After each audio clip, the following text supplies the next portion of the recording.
1045. Here is your host, Anthony Garcia. Good evening, everybody, and welcome to Sportsphone. I'm christening this the Triple Sports Show. Sports Cube, the Triple Sports Show.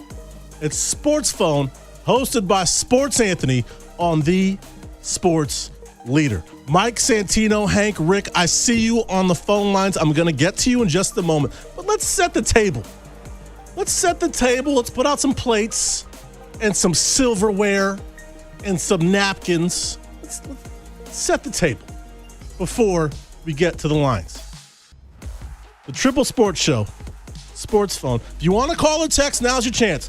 415-808-KNBR. That's 415-808-5627. You can call. I'm going to take all of your calls. I will take all of your calls because we're doing some rain delay theater and we are not supposed to be on this early and we're not supposed to do this many segments. So call in, please. It's VIP. Everyone is VIP. Everyone gets front row. It's like a Vegas club. You don't even need to bring 7 ladies with you. You're fine. You're in. 415-808-KNBR. Call or text 415-808-5627. We are live and in living color on YouTube. What's up, YouTube? Hop in the chat. I'll read your comments in the chat. And I want to introduce the man behind the glass. He always wears the best hats. You see him in the top left, top right, if you're watching on YouTube. The man, the myth, the legend. He does it all. Mr. Kyle Chung. Thank you, brother. I appreciate that. Kyle, how you doing today? I'm doing great. How about you? I'm doing well. Giants and Braves in the middle of the second. The game is suspended.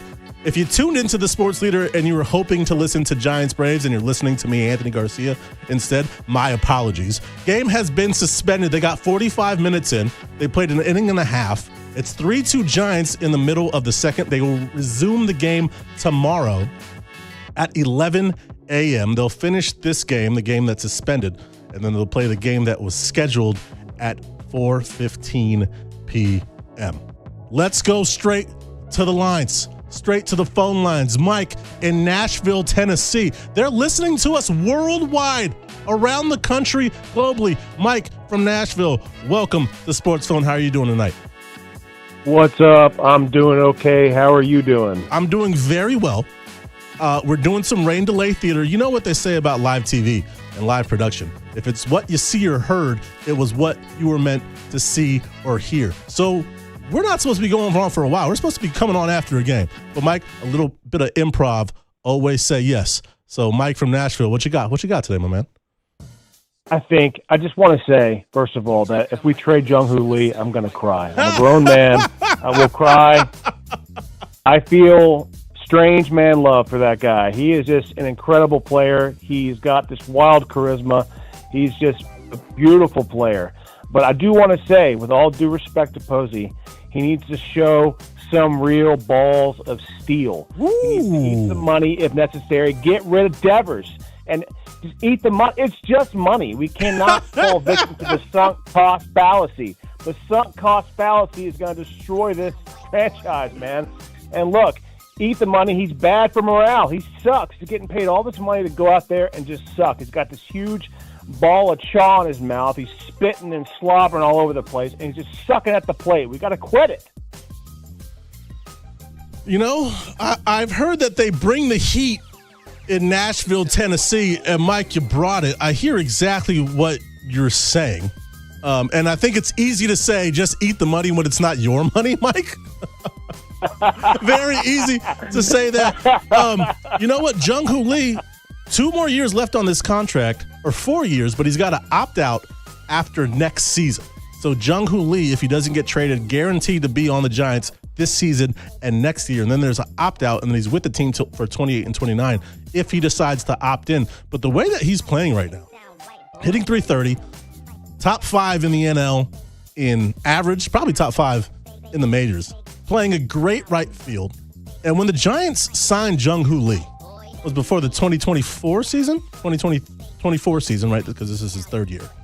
I think everyone was thinking, we got the next Ichiro. And I know what you're thinking.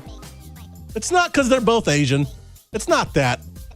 I do know that there is a difference between South Korea and Japan.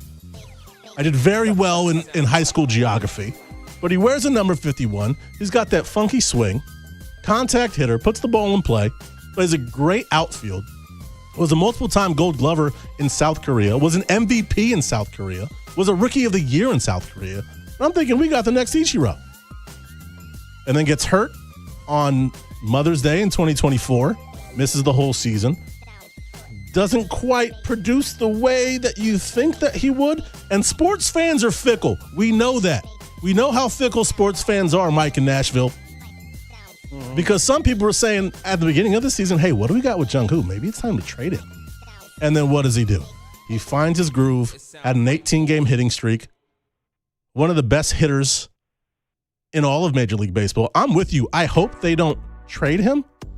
But right now, with where the Giants are, I don't want to say everyone's available. I don't think it's like, what's the bootleg Safeway? Adronicos. There was an Andronicos in my neighborhood. They were closing. It was like at 80%. Everything must go 80% off.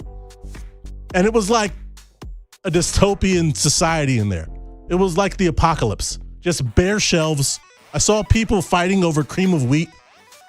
And is that where we're headed with the San Francisco Giants? Are the San Francisco Giants going to turn into an empty Andronicos in the sunset with people fighting over cream of wheat? Is that what you want? Mike, is that what you want? Do you want a fire sale? Look, a fire sale sounds great, but listen, I think we need to double down Jung-Hoo Lee, okay? All right. Remember when Deion Sanders had his rap album, okay? Jung-Hoo Lee can release a K-pop album, and we need to sell that, okay, at Oracle Park.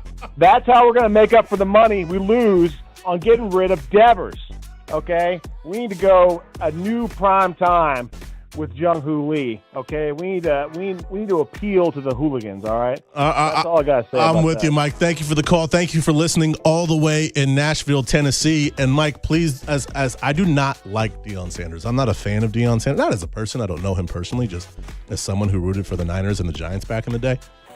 We will not disparage Deion Sanders. The name of the album is called Must Be the Money.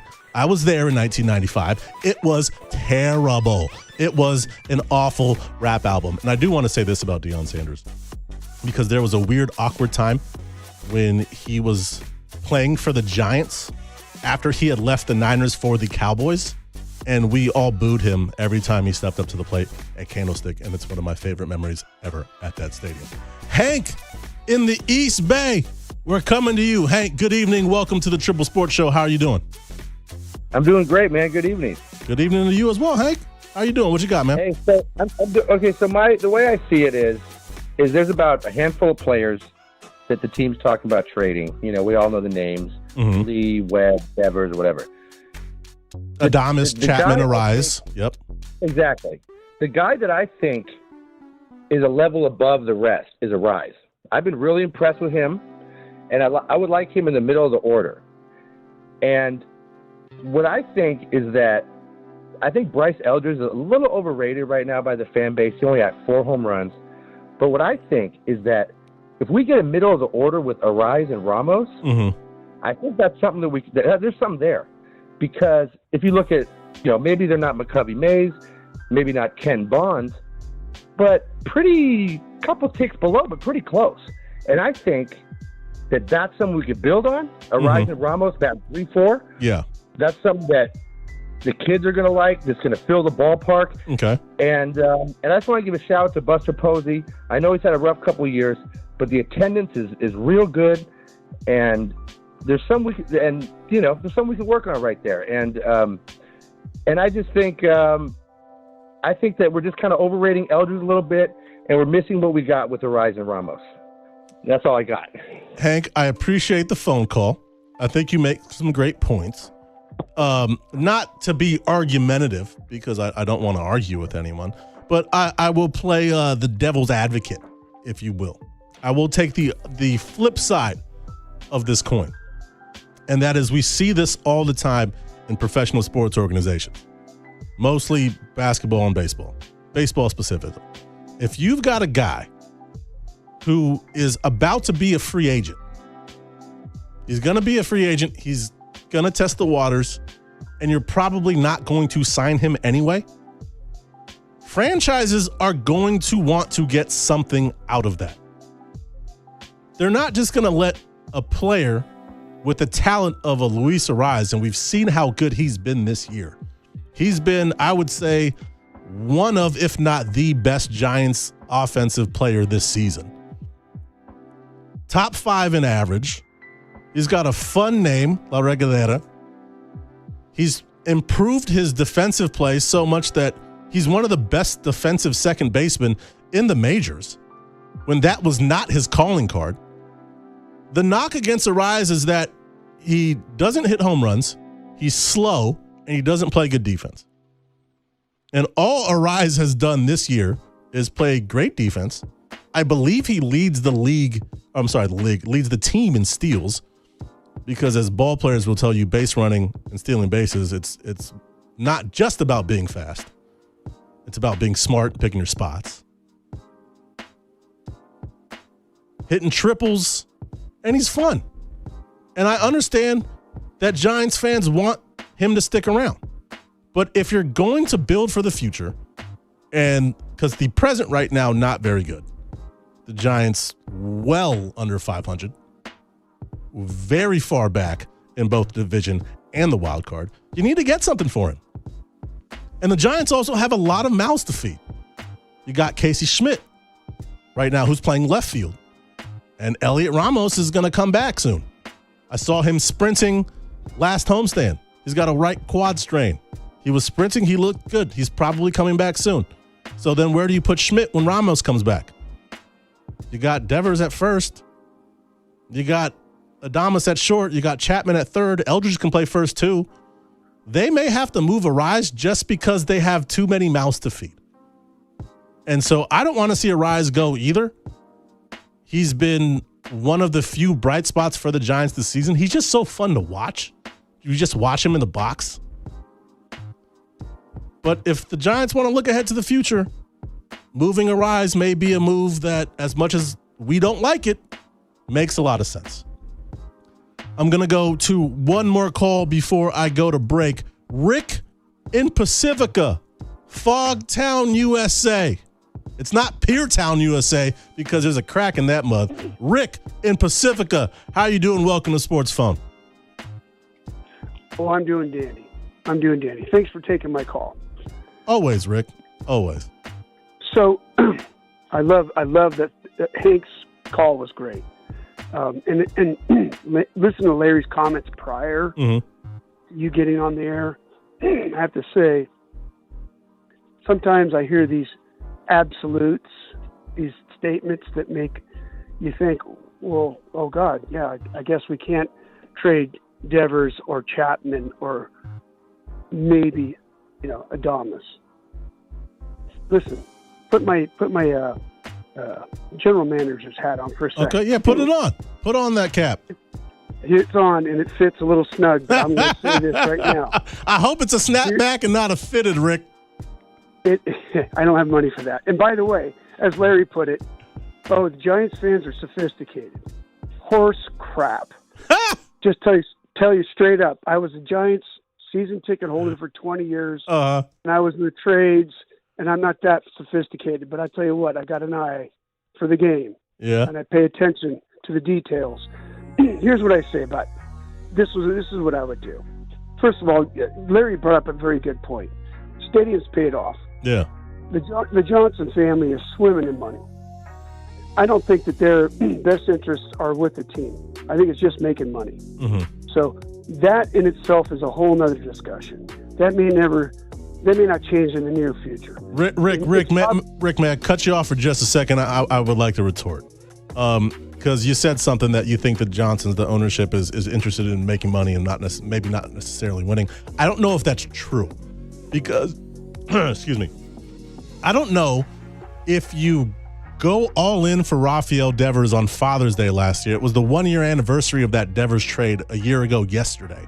I don't know if you make that move and you trade one of your best pitching prospects, Kyle Harrison, and a guy that was starting for you, Jordan Hicks, if you're not trying to win. I don't think you're spending $180+ million on Willy Adames if you're not trying to win. I don't think you're bringing in Blake Snell and Matt Chapman like they did before 2024. And then you remember they extended Matt Chapman at the end of 24 if you're not trying to win. I understand your frustration. And I understand this fear because we see a lot of other franchises do this across all sports. And I'm not going to name them. We know who they are. That there are some professional sports organizations who are more interested in making money than winning. And I believe, honestly, that that is a fear of some Giants fans. But with the moves that they're making, I don't think that's what they're doing. I think they are trying to win. Now, it just so happens that the moves that they've made have not been working. And I think the proof is in the pudding in that it's been 10 seasons now. And they made the playoffs once in 10 seasons. I hate to cut you off, but I want to retort. I wanted to retort because I don't think that that's what the ownership is doing. I appreciate your comments, and I take them. I think that there's some valid points there. My point, I guess, regarding them, the Johnson family, is, well, let's just, God, this is such a deep subject. You want to go broad or you want to go deep? What do you want to do, Rick? This farm system is a wreck. It ranked 24th in the league. Okay, this is where the real issue is, in my opinion. Scouting is horrible. The Giants scouting has been, 10 years, right? You think maybe you kind of get back in the groove if you know a couple things haven't worked out in the last 2, maybe 3 years, 10 years. I'm sorry, you got a black eye. All right, I'm back with my GM hat on. Okay, put it back on. It's snug. I'll tell you right now, somebody would be willing to pick up Devers. Will we have to eat some of his contract? You bet. There's no question. But it's clearing the slate for the kid who can play first base. And then we look at Chapman. You're going to tell me that there's not a offensively strong team out there not looking for a platinum glove? Come on. Seriously? He's going to have some draw. Yeah, and I Adames, agree. Adames, in my opinion, is the only one that really seems to be probably untradeable. And then outside of that, okay, so then let's just say we bench him. And we start putting Casey Schmidt at third, and we leave Arias where he is. Okay. We offer that guy a legit contract, extend him, because he just got rid of 2 other big contracts. Yeah. And we move forward with trying to build this farm system. It's busted. Yeah, Rick from Pacifica, I appreciate the call. Call back anytime. That's what Rick wants to do. That's what Rick put his GM hat on. He wants to re-sign Arias. He wants to try and trade Devers, Adames, and Chapman. What say you? What would you do if you had the GM and he wants to keep Jung-Hoo Lee? Heck yeah. Rick, thank you for calling. Appreciate it. Call right back. on, brother. Take care, man. Call back anytime and watch the show. Keep on watching the show or keep on listening. You can watch the show here on YouTube. 415-808-KMBR is the number. That's 415-808-5627. Call, text, watch us on YouTube. Leave a comment. We're going to break right now, but Mike, Jack, and Santino, I see you. I will get to you on the other side. I'm christening it the Triple Sports Show. It's Sportsphone with Sports Anthony on the Sports Leader.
Giants fans, this is your hub to have your voice heard. Sportsphone KNBR, streaming live on YouTube at KNBR 1045. Here is your host, Anthony Garcia. You are listening to the Triple Sports Show. It's Sports Phone, hosted by Sports Anthony on the Sports Leader. We're going up on a Tuesday. We're going up every day of the week.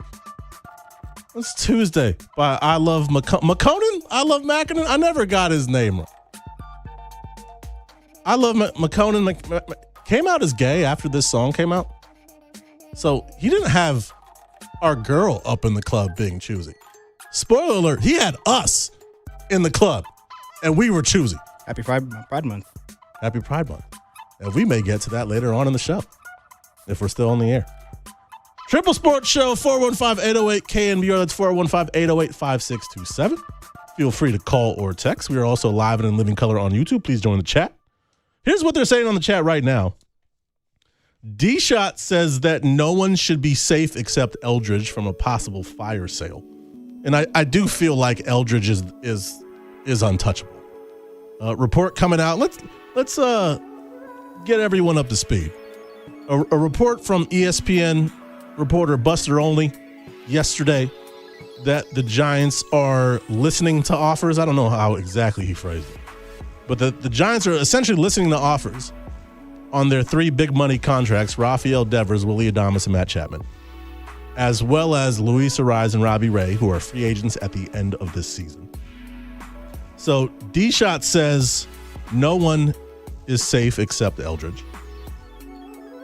EB says this is not fantasy. He's curious what other GMs or what other teams would want to trade for these players. Facet says he wants to keep Lee, and I totally get that. He wants to keep Jung Hoo Lee. Jung Hoo Lee is going to be really interesting because he has an opt-out after next season. He is owed $41 million in 2028 and 2029 combined, $20.5 million each. And the way that he is playing right now, he may be outperforming that contract. So it'll be interesting to see what happens with Jung Hoo Lee when 2027 comes, because he can opt out. Let's go to Mike in Hayward. 415-808-5627 is the number. 415-808-KNBR. I'm taking all of your calls here on Sports Phone. Mike from Hayward, you want to talk some Buster Posey. How you doing, Mike? Hey, how's it going, brother? It's going well. I don't want to preface my comments with saying Buster's a GOAT. What's up? I'm just saying, anytime you have to, I can hear you, Mike. Anytime you have to preface your comments, probably not a good sign. At least for Buster Posey. Well, he really hasn't done anything good, to be honest, since he took over the Pobo position. Okay. To be frank here. Why do you say that? Why do you believe that?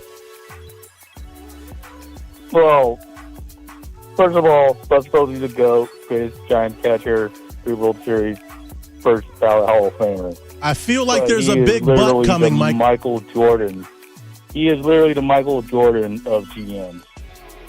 And that's not the good Michael Jordan.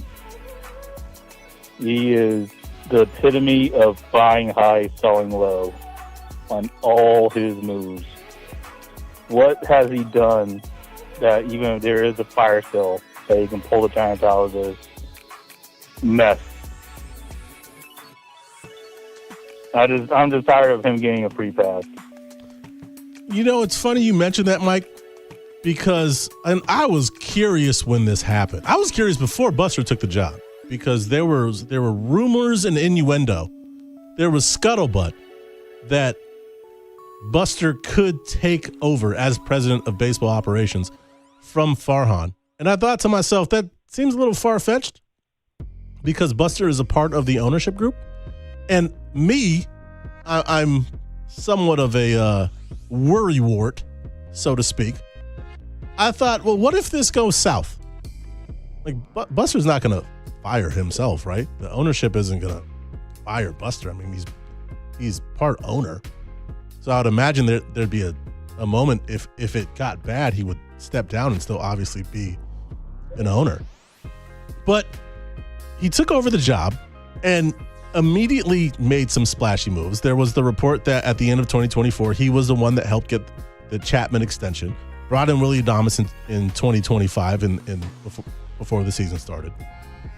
Makes the trade for Devers. So he's taking swings. He is taking swings. And misses.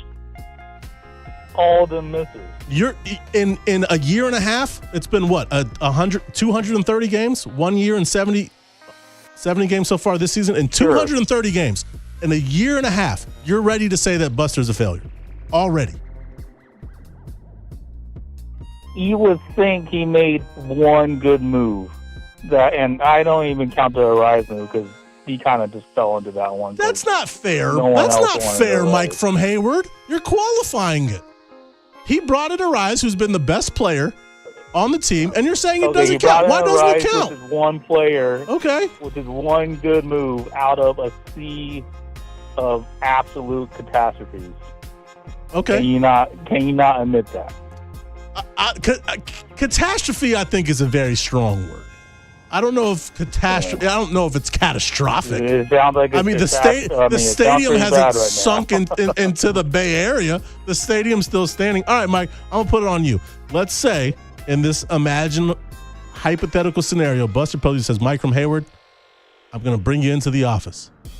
Let's pretend I'm Buster Posey. Mike from Hayward, you're in the office. I got the corner suite. I'm door dashing whatever food you want. Open bar.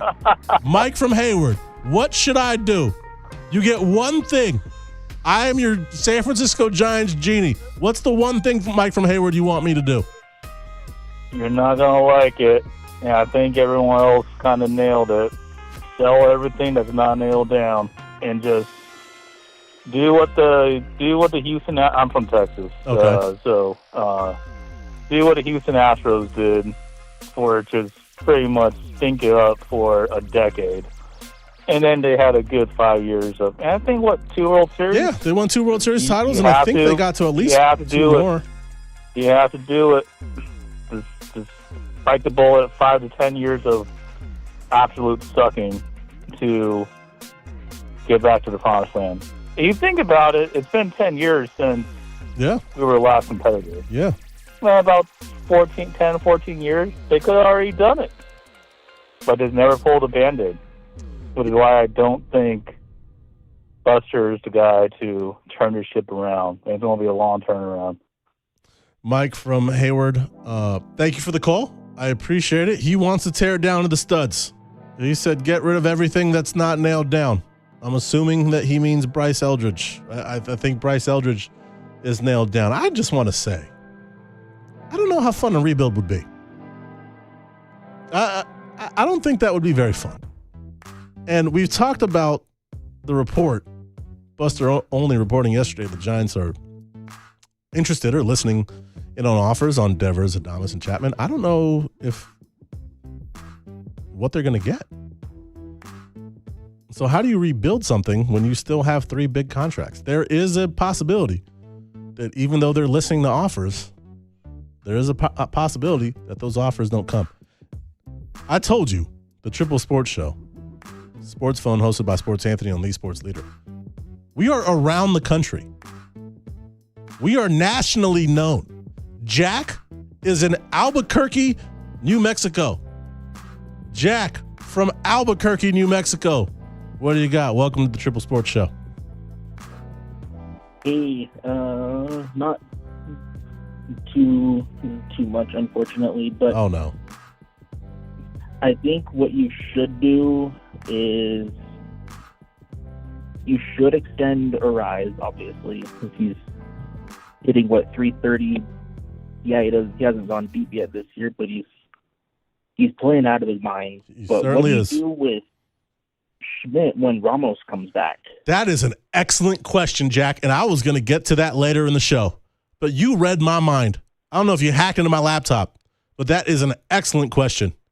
Because you remember, Jack, when they brought up Bryce Eldridge and he was kind of pinch hitting and he was starting once a week, and then Elliot Ramos got hurt and then they moved Casey Schmidt to left and that enabled them to start Bryce at DH? That's a great question, Jack. I'm going to flip it on you, Jack. You're Tony Vitello, you're Buster Posey. When Ramos comes back, what are you looking for? What do you think the lineup's going to look like? Can Ramos continue? He's only 26. Mm-hmm. Can you continue doing what you've been doing before you got hurt? Not to obviously the level before, but can you at least give us a lifeline? Yeah. You know, and he has before. He was an all-star in 2024. Jack in Albuquerque, Yes, thank you for listening all the way in New Mexico. Appreciate the phone call. But that's a really good – Jack brings up a really, really good question. What are the Giants going to do? What is this lineup going to look like when Elliot Ramos returns from the injured list? And this might be one of the reasons why they might trade Luis Ariz. There's just too many mouths to feed. There's too many players for not enough spots. You have Ramos comes back. You're figured he's going to play left. He's a natural left fielder. Probably a better outfielder than Casey Schmidt. Remember, Casey Schmidt's a converted infielder. So you put Ramos in left, or maybe you move Ramos to right, keep Schmidt at left, and then Jung-Hoo move Lee to center. Ramos has played some center before, so has Jung-Hoo Lee, but they've both been corner outfielders this year. Harrison Bader's on the IL right now, and it sounds like he's not that close to coming back. So maybe the injuries kind of help you make a decision, as terrible as that sounds. But I'm very curious what this lineup looks like if everyone's healthy. Because you can't sit Schmidt. You can't sit Schmidt. He's having an all-star type year. Bryce Eldridge is the future of this franchise. Yep. We had the Panda hats and we had the Milkmen. They're going to figure out something to do with Bryce. I don't know what it is.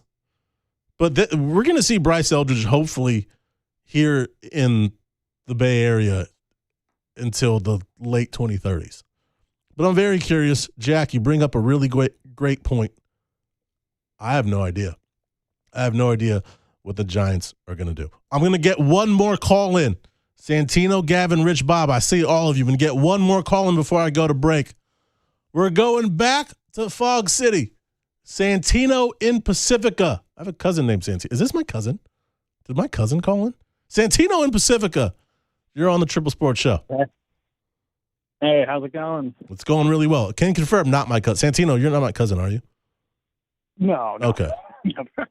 Before I go into a little bit of a tangent here, I just got to say, with all the talks that have been going on about trades and stuff, I just got to say how much of a blessing and a curse it's got to be to know that you get the best version of Luis Ariz that we've probably seen, the best defense, the sound contact hitting, and yet there's also a good chance we're probably going to have to trade him before the deadline. A very good chance. Yeah.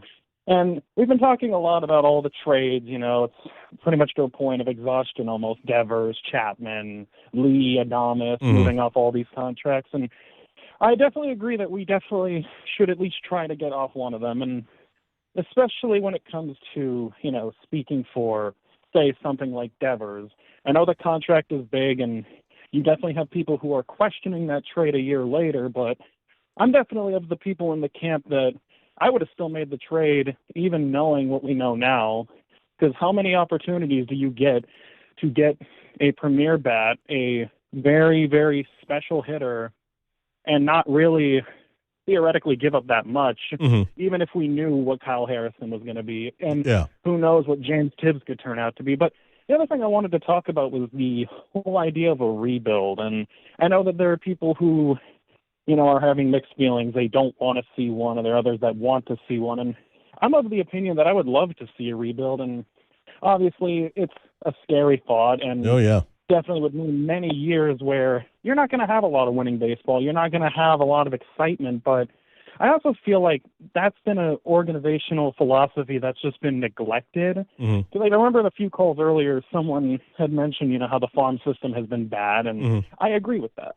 But I feel like part of that is because coming off the dynasty years and, the 2016, 2017 seasons when they were at the top and then had this sudden fall off, they haven't had a lot of time or a lot of reason to tear everything down and rebuild because they've been under this philosophy that they could still compete, even with those years between 2018 to 2020 where they weren't competing. Yeah. Before that magical 2021 season where just suddenly everything came together. And then, as you mentioned, too, with the last few years, adding Snell, adding Chapman, adding all these big names to try and win. So it feels like rebuilding the farm and focusing on the farm hasn't been that much of a focus as they've been doing everything they can to win. Yeah.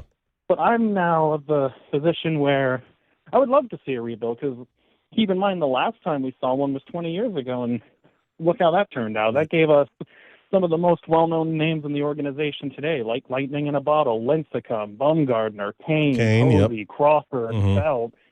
All these phenomenal names that are now a part of Giants history forever. And it's not going to say that, Lightning is going to strike twice. I mean, there's a good chance that a rebuild could go horribly wrong. But absolutely. Ask the White Sox. Yeah. You'll get one of those people calling in making those legendary rants on radio again. Yeah, exactly. But it doesn't hurt to give it a try, especially with a chance that, you might not get that many big names again, but you have a superstar in Eldridge. You have big names that are down there. Johnny Level, Joshua Gonzalez. Yep. You have the potential for something special, and even if it means getting rid of some names, some of which I kind of wish they got rid of already, like Ray. I just don't know why they didn't move off him last year when he was at his highest. Arise, which is going to be a major gut punch, but who knows? I personally believe that it would be scary for a rebuild, and it's definitely not going to be easy to stomach as a fan because you want them to win, you want them to succeed, but the reality is if you're going to keep up with a team like the Dodgers, who are continuously the best in the league, the Diamondbacks, who year in just seem to have these young prospects who are always making waves, and even the Padres, who, despite the fact that they just keep burning all their prospects, burning all their young players for bigger names, they're always in the mix. So you have to do something different. You got to have a change of philosophy, and I'm not willing to throw too much blame on Posey just yet. I know that there's definitely a lot of criticism, and that's completely fair. I feel, though, maybe another 2 or 3 years is needed to fully assess everything because there's definitely a lot of decisions and a lot of things that we don't know yet. We don't know the outcome, at least until all of it's fully fleshed out. Santino, you bring up an excellent point. Santino, thank you for the call. You are not my cousin, but you had some great thoughts and some great points. It was well articulated. So I'm just going to adopt you as my cousin Santino in Pacifica. I also do love Pacifica. Shout out Mazzetti's. What a badge of honor. Shout out Mazzetti's Bakery over there in Pacifica. Santino, you make a really good point. I don't want to rebuild either. I don't want one. I'm very short-sighted. I'm very myopic. I want to win today. I will worry about tomorrow. I want to win today.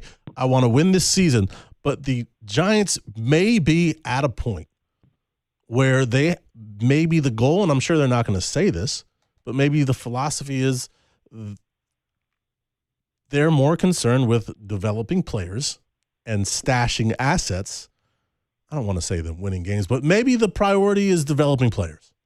And maybe the priority is developing assets. That's not what I want. It sounds like it's what the fan base wants. And I think it's tricky because sometimes rebuilds work. Look at the Astros. You mentioned the Astros. They won a World Series in 2017. They won one in 2022.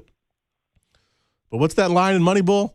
You got to go through 50 feet of you-know-what, of what the bird left on the rock to get there. Shawshank Redemption, my boy Andy. 500 yards of you-know-what for his freedom. I just saw that movie Obsession. You know what I took away from that movie, Kyle Chung? One is that always tell the girl you like her. Always. Always. Always. Always. Always. And the second thing I learned, be careful what you wish for because you just might get it. A lot of you want rebuilds. A lot of you want to tear it down to the studs. A lot of you want to trade everything that isn't nailed down.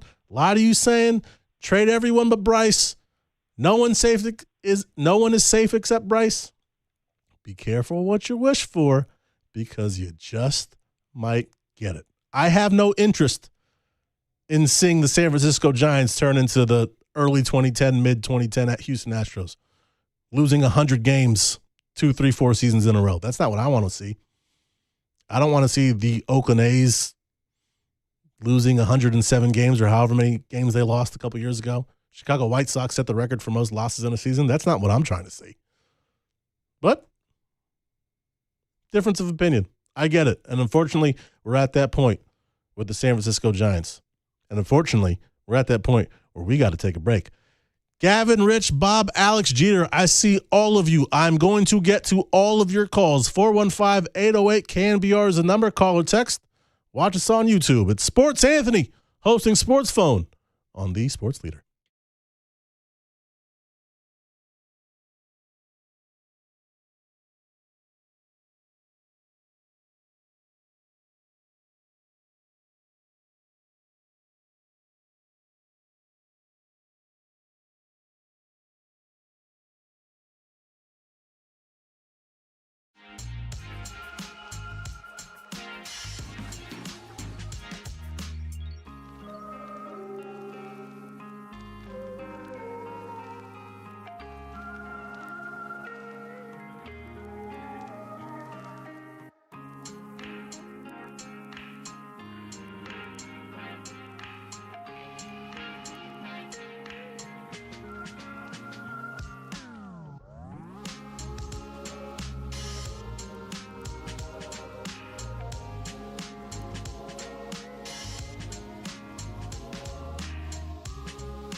The nighttime is the right time for Sportsphone KNBR. Let's go on the sports leader. Streaming live on YouTube at KNBR 1045. Here is your host, Anthony Garcia. How about a little soul for real on this Tuesday night? Little candy-coated raindrops? Soul for real, who were musical guests many a time on the old children's sketch show, All That, back in the 90s. Very happy to announce that there is going to be a Nickelodeon Day at Oracle Park. The final game of the first half, which off the top of my head, I believe is July 12th? July 12th? So if you love Nickelodeon, if you love All That, if you love SpongeBob, for all the millennials out there, you're going to want to be at the ballpark. That final game of the first half before the All-Star break when we have Nickelodeon Day. July 12th. That was off the top of my head.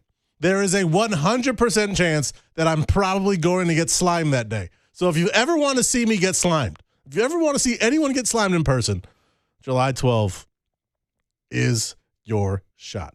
It's Sports Anthony hosting Sportsphone on the Sports Leader. The number to call or text, 415-808-KNBR. That's 415-808-5627. We are also live and around the world, live and in living color on YouTube. Leave a comment in the chat. I wore my nice shirt for this, by the way. Want to go to some of the texts. Some of the text, 916 says trade Arise and put Casey at second. That may end up being what happens. 650 says he would hate to see Arise go. That also seems to be the sentiment. And we got a text from friend of the show and friend in real life, Alex Pavlovich, texted me. He's listening to the show. What's up, Alex? Pav said that they didn't rebuild 20 years ago. They just weren't very good. Alex Pavlovich, thanks for listening to the show. Thank you for listening to the show. And thank you for calling in. Phone lines blowing up right now. Rich, Bob, Alex, and Jeter. I see all of you on the list. Thank you for waiting. It warms my heart, honestly. It means a lot to me that you guys would call and talk some Giants baseball with me. But let's start in my hometown, the city by the bay in San Francisco. Gavin here in the city. Welcome to Sports Phone. Hey. How you doing, Gavin? Hey, Anthony, I'm good. I just have one quick question. I would love to answer. Is this the most hated and unlikable Giants team in the new ballpark era? Hated and unlikable. That's a great question, Gavin. I will answer first, and then I'm going to spin it back to you. I don't think they're unlikable. I think there's a lot of guys on this team that are likable. Willie Adames is fun. He's pouring Gatorade on everybody. Bryce Eldridge is the future of the franchise. He's 6'7". He's 6'7" and hits bombs. Jung-Hoo Lee and Luis Arise, it feels like they get on base every single time they're up to the plate. Logan Webb is a local boy from Rockland, California, who is on a tear right now. I think he's given up one earned run in his last 3 starts. I think he's gone 22, 21 innings. So are they unlikable? No, they're not unlikable. They're just not winning. And I think there's a big difference between the two. And also, how short memories we have. How short memories we have. You may remember the 2017 team and the 2018 team. Both of those seasons, the Giants lost more than 90 games. Unfortunately, that is where the Giants are heading right now. But I would disagree. I don't think this team is unlikable. I don't hate this team. There's a lot of parts on this team that should be better. Matt Chapman has been one of the best defensive third basemen in the world over this past decade and still makes a play every game that just leaves your jaw on the floor. And his bat is starting to come around. So I don't think this team is unlikable. That's me. That's my opinion. Gavin, what say you? I'm gonna spin this to you. Do you hate this? Is this your least favorite Giants team in the Oracle Park era? To me, I think it is. It's been tough watching them lose almost every day. I subscribe to a YouTube TV, and it's just tough watching them lose. I agree. Gavin, thank you for the call. I appreciate it. Tell Brian I said what's up. Thank you for calling. But I think we have short memories. I don't think this team is unlikable. Now, they may do unlikable things. They may do things that piss you off. Losing is never fun. But there's this sentiment that, this team sucks. This is the worst team. We're 72 games in. Like, it's not, we're not done yet. It's not even Father's Day yet. Speaking of, I have to make plans with my dad. Pops, if you're listening, text me. We have to figure out what we're doing on Sunday. Whoops. Calendar kind of got away from me. But I don't think this team is unlikable. It sucks to lose, but I don't think this team is unlikable. From San Francisco, Marquetta. Am I saying that right? Marquetta? Rich in Marquetta. We had a big trade a year ago.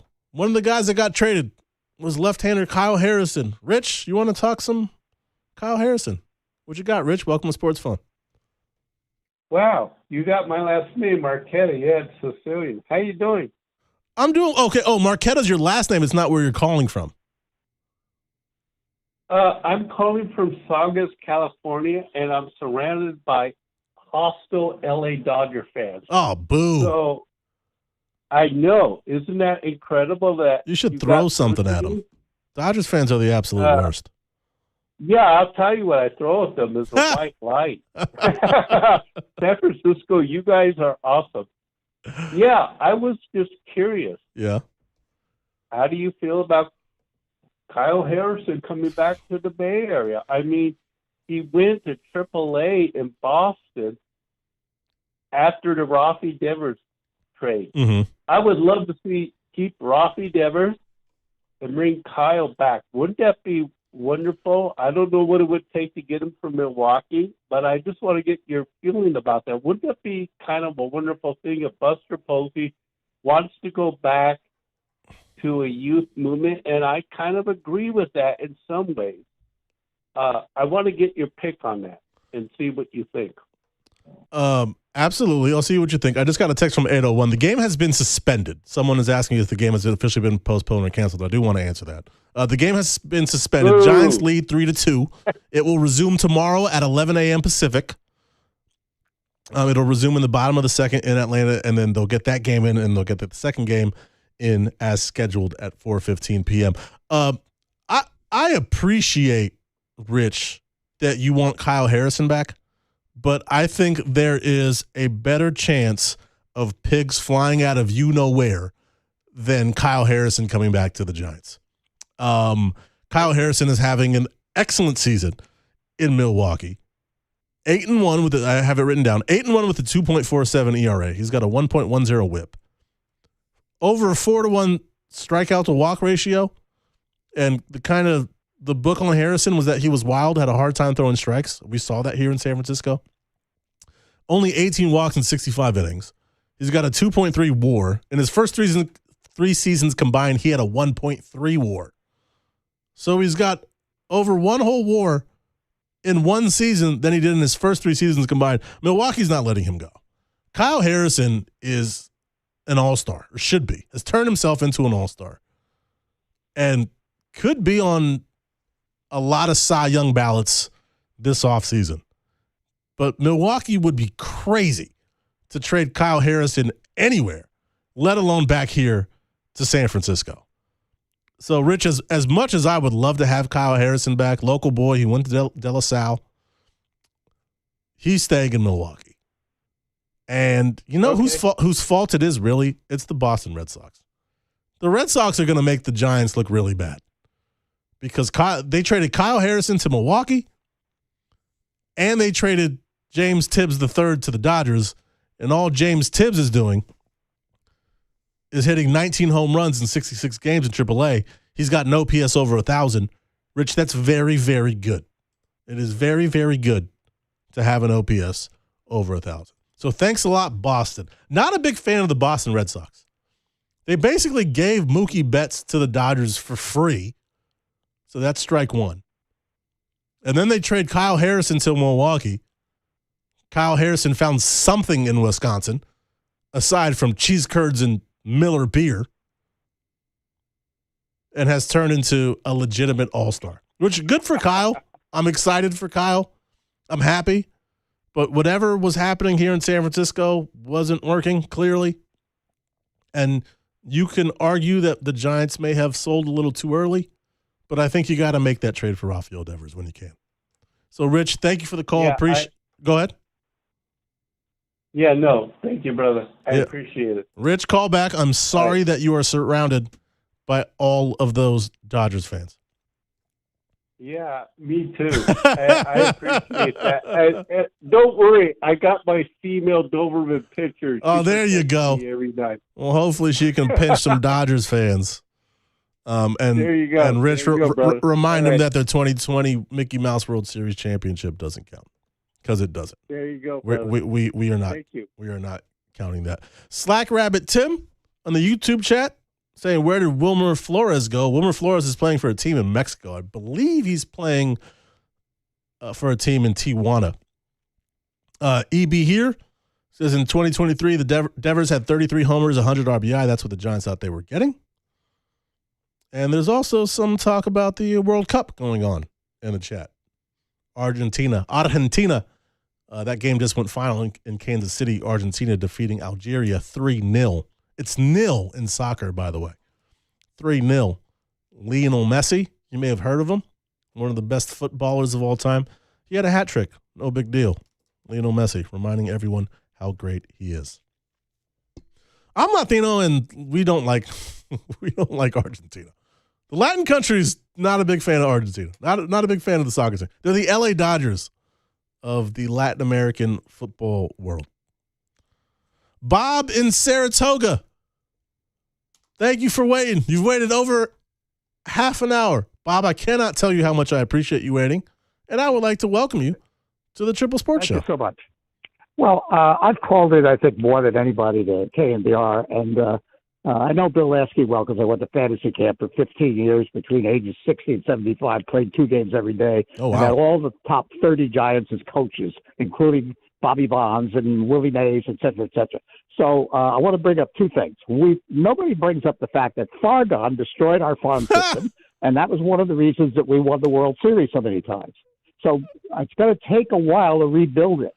And I see signs already. Every year I go to a dinner for awards for the best high school players and college players down here on the peninsula. So it's Stanford, Cal, and then Bellarmine and Mitty and all those schools. Our scouts were avoiding those people under Fargon. Now they've changed the scouts, and they were at the dinner this year. And every year the best scout award went to the Dodgers guy because he was picking off all these best players in our backyard that want to play for the team they grew up with. So the other thing I wanted to talk about is Devers has a real problem with his batting stance. I brought it up to Bill Lasky. He said he's not going to change his stance. But Bill is smart enough. He went on video and found his batting stance for the Boston Red Sox. He said it's totally different than the one he has now. He's striking out on fastballs because he's got his bat straight up in the air over his head, and his right foot is way the hell over to the right. That takes him too long to get around to hit a 90-mile-an-hour fastball. So even John Shea's called it about that. So they got to get that guy to change his batting stance and come back to what he was doing in Boston. I don't think you should get rid of him. He has a lot of potential, but he must be stubborn, and I don't know what the problem is. But Bill has already worked on this with John Shea, but I brought it up because I could see it. Just watching him on having somebody like Bobby Bonds teach you how to hit, that's the basic stuff he taught us is you have to have a level swing and you have to catch up to the fastest fastball that they're going to throw you. And I wouldn't blame Buster Posey for any of this. He inherited a mess.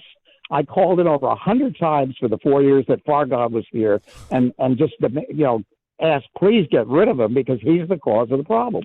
So I hope I'm not talking too much. But no, Bob, you waited half an hour. Talk as long as you want. No, but I don't want to take other people's time. Oh, what a sweetheart, Bob. I wanted to hit the high points. Yeah. It's going to take more than a year or two for Buster to overcome all the damage that Fargon did. So give him a break. He's the guy that brought in Rice. He'd be the last one I would trade. When you rebuild, you have to have 3 or 4 key players, and we have those guys already that are hitting. You don't want to trade those guys. You're not going to get that much when you already know he never strikes out. He's the best hitter in the whole major leagues. Mm-hmm. Why would you trade him? You're not going to get that much. So keep the good guys you got that you've now proven. These 3 or 4 guys like Lee and Casey Schmidt. Maybe he could play shortstop.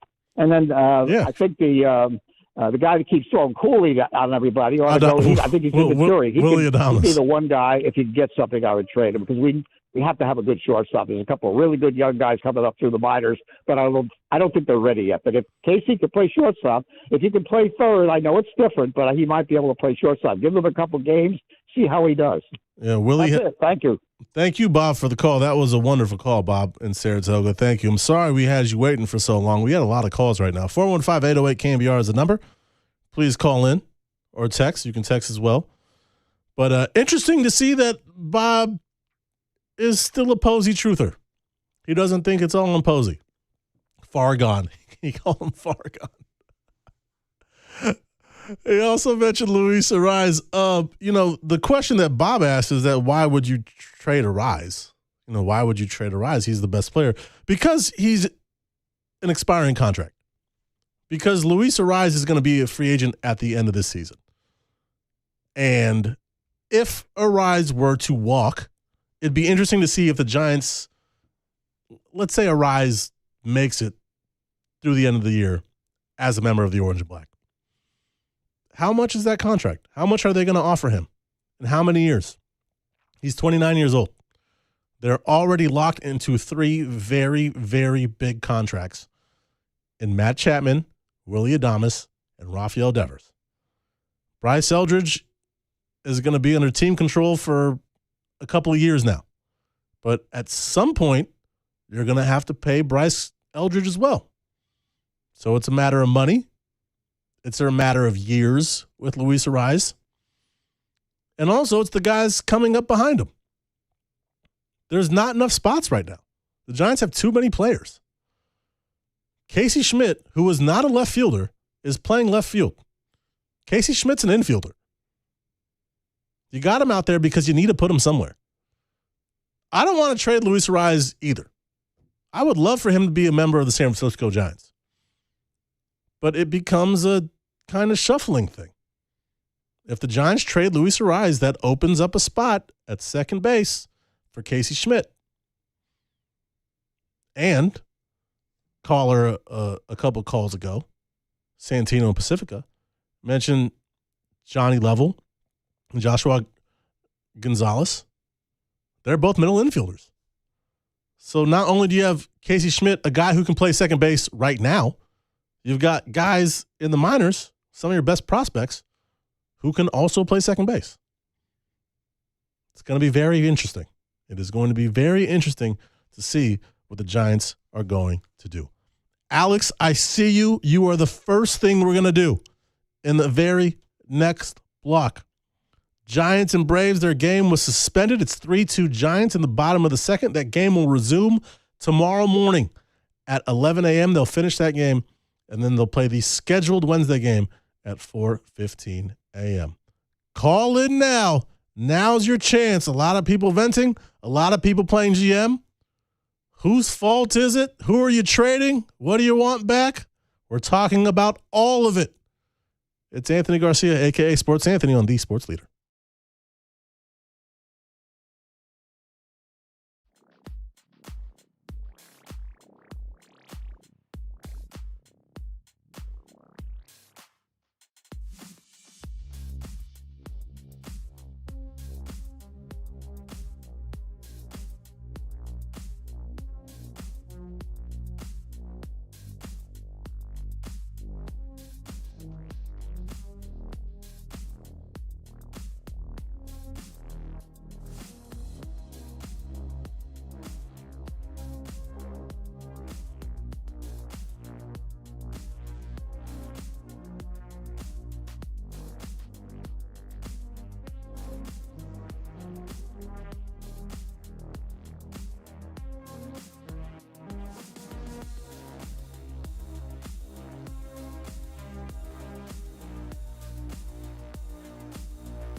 Sportsphone KNBR keeps rolling live from the KNBR Casino Matrix Progressive Jackpot Studios. Casino Matrix Progressive Jackpots are here. Where are you? Just drop in. Please play responsibly. 1-800-GAMBLER.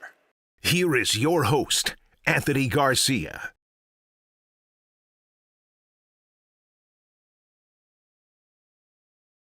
Well, I have good news and bad news. I have good news and I have bad news. The good news is that the Giants didn't lose today. The bad news is that the Giants didn't win today. Giants-Braves game suspended in Atlanta due to rain. First pitch was at 4:15 p.m. They got an inning and a half in, delayed at 5 p.m., and they decided about 2 hours later, right before we went on the air, that they were going to suspend the game. The Giants lead the Braves 3-2 in the bottom of the second. They finished the top of the second. They will resume the game tomorrow in the home half of the second. Giants and Braves, San Francisco leads by 1. It's 3-2. They'll resume that game tomorrow at 11 a.m. They'll get that game in. And then they will play Wednesday's game as scheduled at 4:15 p.m. So not quite a doubleheader tomorrow. It's more like a 1.8 header, a 1 3/4 header tomorrow in Atlanta. Today was the first game of a 3-game series, and then tomorrow it'll be game 1 and game 2. The number to call, 415-808-KNBR, 415-808-5627. We've been talking for the last hour and 18 minutes about the situation the San Francisco Giants are in. Buster Olney dropping a bombshell yesterday of ESPN reporting that the Giants are taking offers, listening to offers to their 3 big contracts, Rafael Devers, Willie Adames, and Matt Chapman, that they're also taking offers for Robbie Ray and Luis Ariz. So we've had callers on Sports Phone all night talking about who should stay, who should go, what they would do. Like I said, 415-808-5627 is the number to call or text, 415-808-KNBR. 703 says that Posey has started a youth movement, all under 30 amongst their position players. Ariz, Schmidt, Lee, Ramos, Susak, and Eldridge, all under 30 years of age. And 805 really coming in and raining our parade, just like how the rain suspended the game in Atlanta today. 805 reminding us of the boogeyman, reminding us of the elephant in the room, and saying that the CBA salary cap is looming over next season, making tonight's discussion moot. And that is an excellent point, because the CBA ends, I believe, December 1. And who knows what's going to happen next season, if we'll even have a next season, or when next season will even start, which I will tell you now is not good when you're an in-game host of a Major League Baseball franchise. If there is a strike or a lockout next season, someone needs to hire your boy. Also want to get to the YouTube chat. I like what Slack Rabbit said. Slack Rabbit thinking outside the box. Slack Rabbit says trade Ariz and then re-sign him next year. Genius. If the Giants could actually do that, if they want to re-sign Ariz, if they could trade Ariz for whoever and then re-sign him in the offseason, it's like you traded for your own guy. This is a thing that sports fans say a lot in regardless of sport, but I can't think of too many examples when that's actually happened. I can think of 2 off the top of my head. The Yankees traded Aroldis Chapman to the Cubs in 2016 when the Cubs won the World Series, and then re-signed him in the offseason, which felt unfair. And then it kind of happened with the Giants back in 2012. If you'll remember, Andres Torres, who was the starting center fielder for the Giants for the 2010 World Series, was a part of a trade to the New York Mets when the Giants traded for Angel Pagan. Pagan, the starting center fielder for the 2012 World Series championship team. And then I believe in 2013 or 2014, the Giants ended up getting Torres back. So it's happened before, although it does always feel like a pipe dream for sports fans that you'll trade someone at the deadline and then re-sign them in the offseason. I know that's what a lot of Giants fans were hoping they would do with Tyler Rogers last season. Unfortunately, did not happen. Mike Val giving Slack Rabbit some love. Slack Rabbit, you're a genius. You are a genius. Dilated Entertainment says Viva Nicaragua. Shout out Nicaragua. And shout out Alex in San Mateo, who has been waiting for over 40 minutes. Alex, I cannot tell you how much I appreciate you waiting. The floor is yours. Alex from San Mateo, welcome to Sports Phone. Hey, Anthony. Thanks for taking my call tonight. And it's great to hear from you. I just kind of want to weigh in for a couple things. So I want to take a more moderate approach to just selling everything. In my opinion, yes, you got your usual suspects. You got to talk about the elephants in the room: Devers, Chapman, Adames, Ray, Arise. They're fair game. The unfortunate thing here with the Devers, Arise, or Devers, Adames, and Chapman is they got those big contracts, and especially the Adames and Chapman. They both have their no trade clause, which if Posey wants to get it done, then you got to talk to Adames and you got to talk to Chapman. Yep. And I think Chapman you would get more for from the standpoint of there's a lot of teams out there that need a third baseman, and if you make it, I know he's talked about he doesn't want to play anywhere that doesn't have spring training in Arizona. I get that. But you also got to think how competitive these guys are. If they get traded to an absolute guaranteed postseason winner, then yeah, I think you can make an arrangement.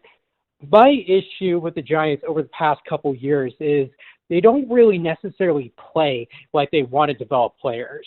Like you would look at more recent years, it takes a special player to come up and absolutely tear the cover off the ball for them to even get playing time. You look at Bryce Eldridge, you look at Elliot Ramos, you look at all these guys, and unless they're playing out of their minds, then they're not going to get playing time. They're doing it right now.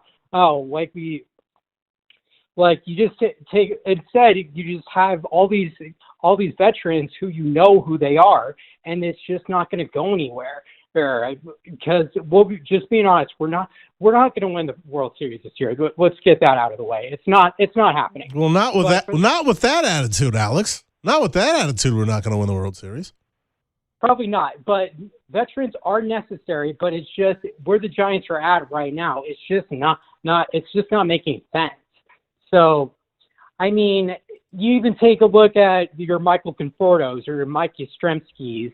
Every single time you give the veteran guys some sort of chance to play in the field every day, you're losing out on potential to develop your stars, the future. You lose out on the chance to develop Kyle Harrison. And you lose out on the chance to develop a Carson Wisenhunt.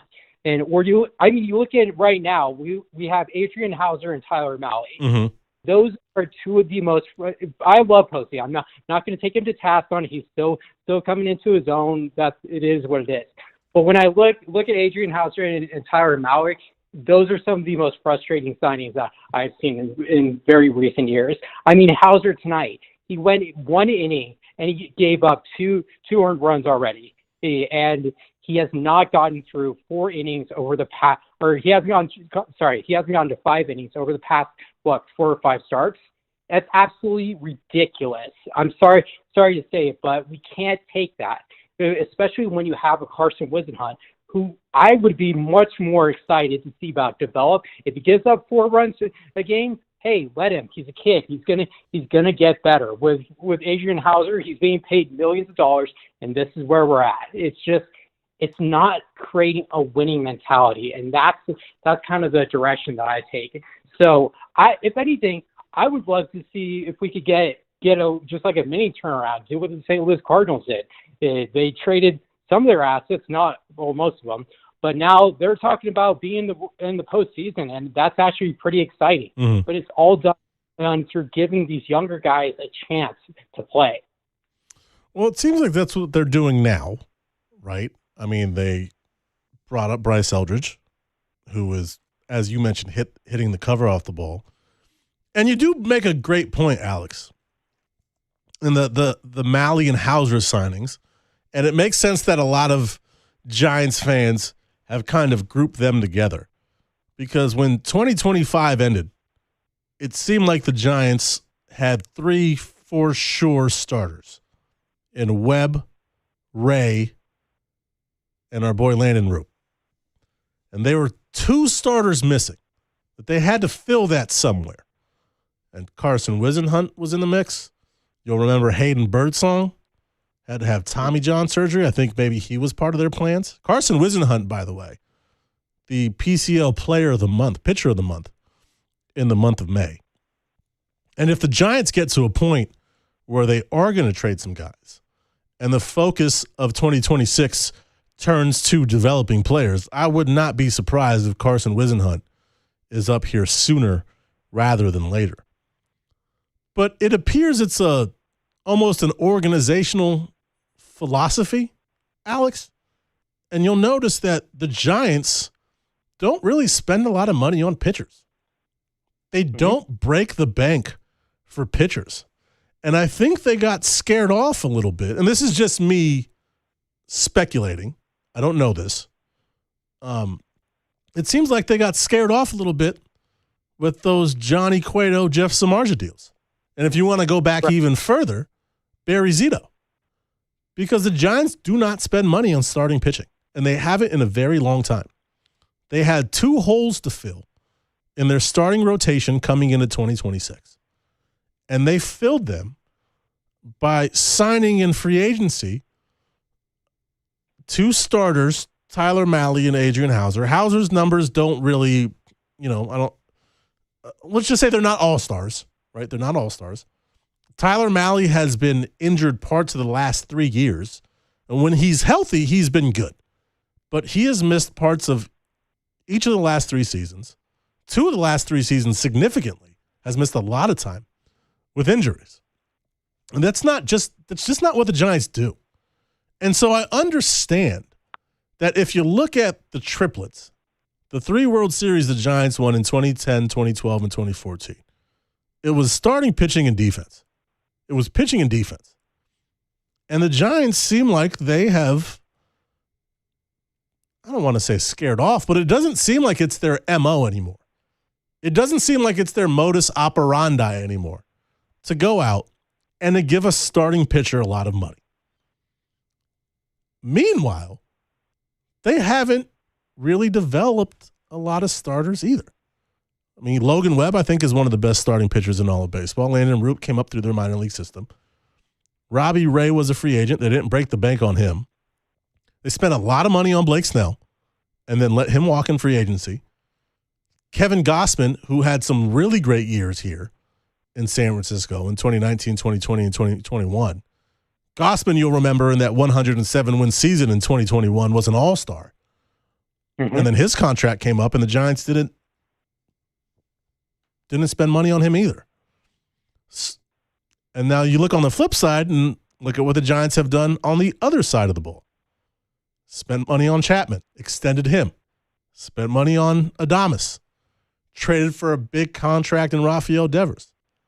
And I'm curious with what the Giants are doing now, where there was the report that they're listening to offers for Adames, Chapman, Devers, Ray, and Arise. If this new look, after they've traded the pieces that they've wanted to trade and gotten the pieces back that they've wanted to get, I'm curious if the focus and the philosophy once again turns to starting pitching and developing starting pitching and maybe spending big money on a free agent pitcher. And if you look at the free agent pitchers at the end of the season, there is one really, really, really big fish. As big a fish as you can get. His name is Tarek Skubal. He's a tiger fish, native to Lake Michigan in Detroit. I'm just assuming that Lake Michigan is in Detroit. Is it Lake Michigan by Detroit? I'm assuming, right? Probably. I don't know lakes very well. I know Lake Tahoe and Lake Titicaca. That's about it. But maybe they spend a lot of money on Tarek Skubal. Maybe that's the way they want to go. But this team does not, and I want to say does not, has not spent money on pitchers. And look where we've been the last 10 years. I'm not saying it's because of that. Causation does not equal correlation. But this is not what this franchise does. And you look at that ballpark, and we know about the wind, and we know about the jet stream, and it got to a point this season where people were saying, bring in the fences, and we know about Triples Alley, and the 24-foot wall in right field, 24 feet, of course, for Hall of Famer Willie Mays. It's a pitcher's ballpark. And I don't think anyone knows that more than the Giants' president of baseball operations, Buster Posey. I think he knows what wins and how to win at Oracle Park. The Giants have won 3 World Series since they moved to San Francisco in 1958. Buster Posey was on all 3 of them. There is nobody who has ever walked this planet that knows how to win championships, plural, with an S, at Oracle Park than Buster Posey. Had a caller earlier who continuously referred to Farhan as Fargon. Said that Buster inherited a bad hand. Maybe he did. Maybe he did. Some people saying fire Posey, which to me is wild. 162 plus 72, quick math, that's 233 games? You want to fire the president of baseball operations after 233 games? It's not even Father's Day yet. But you make a good point, Alex. You make a really, really good point, and I appreciate your call. Alex, I'll give you the floor one more time. Anything else you want to talk about? Yeah, no, it's just my thing is just pick a lane. I love for as many memories as these guys have brought me. Again, I'm never going to take Posey or discredit him. He has been a fantastic individual. In my eyes, he can never change. Yeah. What he can do with, and I respect the fact that he can make really, really on the at the moment or in the moment sort of decisions. I respect him for that. Mm-hmm. It's something that Farhan never did. But for me at this point is figuring out when do we just cut off the veterans and let the young guns play. Because you think about it, Matt Chapman, if we trade Matt Chapman, then you can go ahead and slide Casey Schmidt into his natural born position. You can do that. That's what he gives you a solid defense and very great offense so far.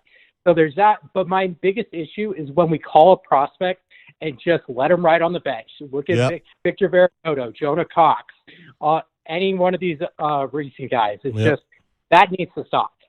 That absolutely needs to stop. We need to pick a lane and go with that.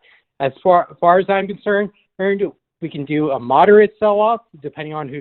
And if we get an offer we can't refuse, don't say no. But I would say, hey, there are some that I wouldn't trade. I don't want to see Logan Webb traded. I don't want to see Eldridge traded. They'd be crazy if they did that. I don't want to see Lee traded. Trade Eldridge.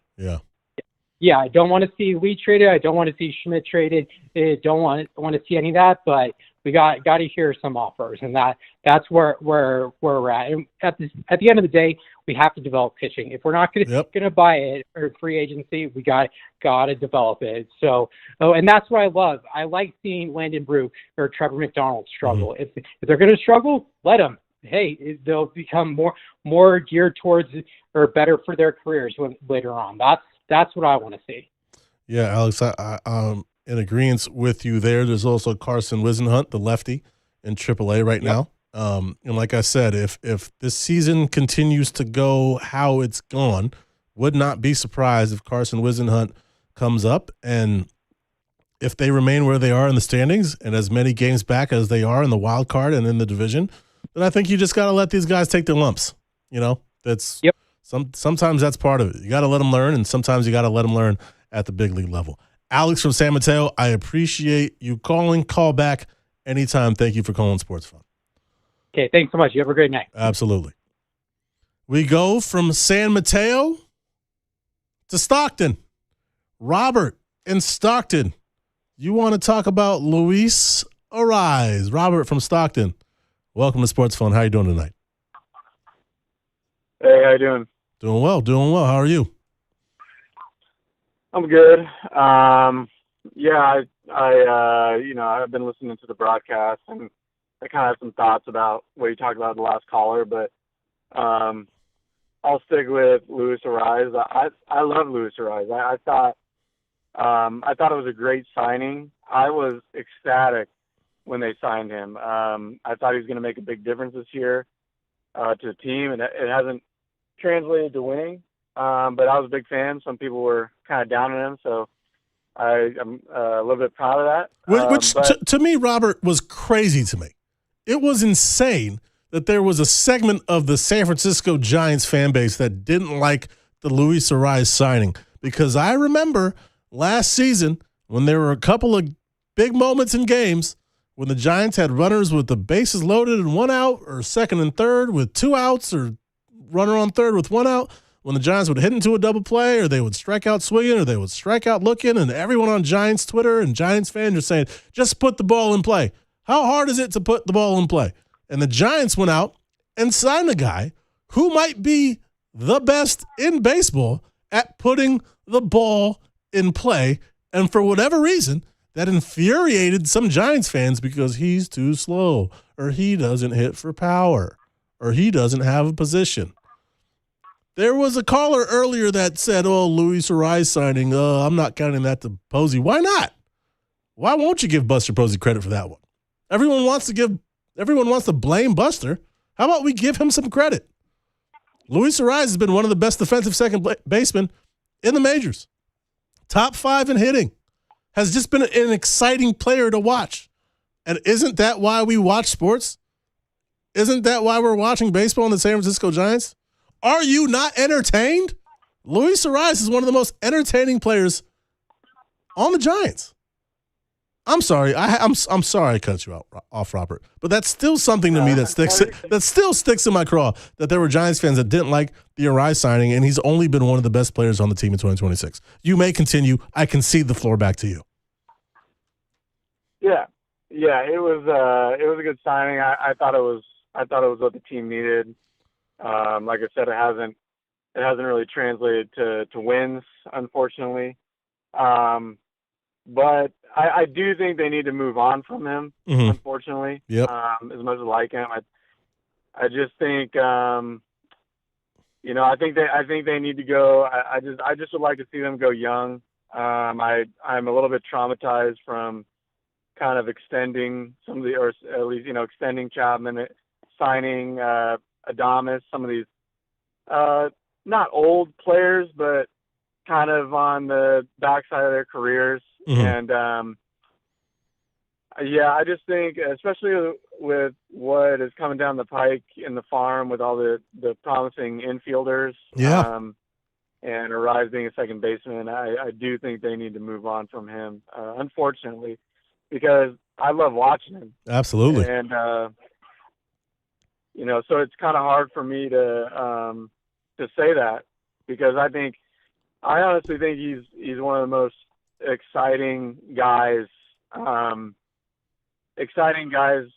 that I've seen in a while on the Giants, because even if people wanted to say, oh well, he doesn't hit home runs, he only hits singles, I feel like his fingerprints are all over when the Giants score runs. Oh yeah, absolutely. You know what I mean? And, absolutely.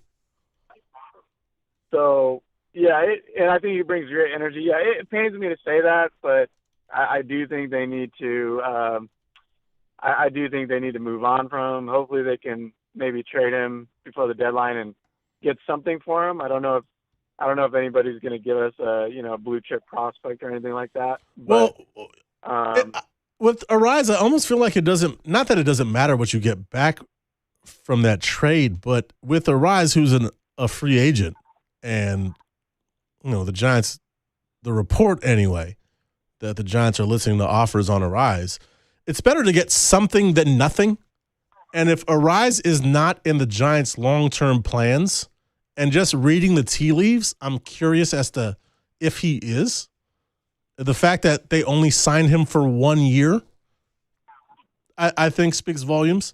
I think the fact that Casey Schmidt is having such a great 2026, and second base, I believe, is where he has played most in his big league career, I think that speaks volumes.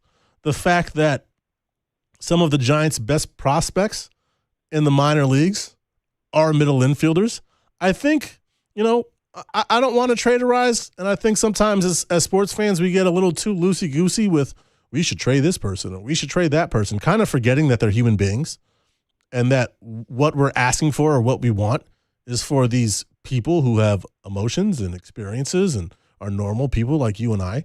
We're wishing upon them to uproot their family and their lives and move to a different city. And I know that they get paid millions of dollars to do that, but I still would imagine that's a difficult experience. But I think if you look at what's happening and if you kind of put everything together and you add everything up and you look at the equation or you can read the tea leaves, it seems like maybe Luis Arraez isn't long for this team, which is unfortunate because I love watching him play. He's been really great offensively and defensively, and he has been one of the best players on a team that is double-digit games under 500. Yeah. Yeah. Yeah. It's, yeah, I mean, he feels like a giant, and you want to honor that, but yeah, you absolutely. don't want to get, for me, I'm just traumatized from, what's gone on with Adames and Chapman and just what's happened this year. So, yeah. And Robert, I mentioned the last caller that it's not the Giants' MO to spend on pitching. And this is just me speculating. I don't know this for a fact, but it may be a coincidence that they stopped spending big money on pitchers after Johnny Cueto and Jeff Samardzija. And now you have these three big contracts, Chapman, Devers, and Adames. And there's a lot of fans who feel like those three guys haven't lived up to those contracts. You can debate that all you want. That's what we're doing right now. But I'm curious if the same way that the Giants brass maybe got scared off of spending big money on pitchers, is this going to scare the Giants from spending big money on hitters? It's not our money. They have to decide what they want to do with it. And they have decided that they want to give Chapman $150 million and give Adames, I believe, $180, and they absorb Devers' contract in the trade, which I feel like you have to do, by the way. And the offense is coming around, but it wasn't where I think people feel like it needed to be in the beginning parts of the season. And also when you got pitching the way it's been right now for the Giants, that the hitting hasn't been able to overcome that. So it's it's interesting. It's an interesting time. Robert, thank you for the call. But it really does feel like for the first time in a long time, this Giants organization is at a crossroads. And we are at a crossroads because we've got another caller from the East Bay, Roy from San Leandro. Roy, welcome to Sportsphone. How are you doing on this fine evening? Hey, Tony, how's it going? It's going well, Roy. How are you, brother? Not too bad. Hey, look, man, you're hosting a great show. I just want to appreciate that. Thank you, Roy. That means a lot. I just wanted to say real quick that going forward, what the Giants need to do is reinvest like the White Sox did in their organization. You see, the White Sox have come up. Mm-hmm. They hired more scouts. Mm-hmm. They did things. They got rid of some players that were actually good on their team last year, but they were 63 and I think 102 or something like that. And so, regardless to what goes, I agree with that guy about Bob, that guy named Bob that you talked to about Arise. Wherever the man go, he helped boost the offense. Yep. I don't care if it's a good hitting team or a weak hitting team. Wherever he goes, they don't really need to trade him unless you can get two good prospects. So what the Giants need to do is right now they need to see how they could maybe dump payroll if possible, because the only one of those teams players that I really think that if teams go for it would probably be Devers. It wouldn't be Chapman or else Willie Adames, but it would be it would be Devers or else Arise. And what the Giants need to do is, just sell off those pitchers. That guy named Mel and that other guy Hauser. Malley and Hauser. I will say this about what you mentioned, Roy, and I think some people think that maybe trading. This isn't fantasy sports. This isn't fantasy baseball, and I think one may contend, and we can have this argument. I know that a lot of fans have said this. I think some fan at some point tonight, whether it's on the YouTube chat, whether they texted in, whether they called in, I think every fan has brought up at least one player that they wanted to trade. And those names are Devers. Someone said they should trade Adames. Someone said they should trade Chapman. Someone said they should trade Malley and Hauser. I don't know how willing these other 29 teams are to take on these players and to take on these contracts. So, yeah, in theory, one might want, like Roy, you're saying, just to shed these contracts. I don't know if teams are going to want to do that. I don't know if teams are going to want to take on these contracts. Well, that's my whole point. Because, see, what I'm saying is that, that just go ahead and let it play out. Yeah. And what the Giants need to do, just like this World Series that's going on in college, those Georgia teams are just out of this world. That back catcher, I mean, it's almost like he another Buster Posey. And they got two real good pitchers on there, a right-hander and a left-hander. That's why I'm saying just forget about all this and just go forward, to build up your minor leagues. Yep. So the Giants could compete with St. Louis, New York, and all those in Milwaukee. Yep. I mean, ain't nothing you can do. Just like one caller called in and talked about this Harrison stuff. Yep. Getting him back. Well, he's not coming back. He's not. That's good. Right. That's like that old Giant fight song, Bye Bye Baby. I mean, so, I mean, he ain't coming back. So what I'm saying is that, just to go ahead on, reinvest in your organization right now like the White Sox did.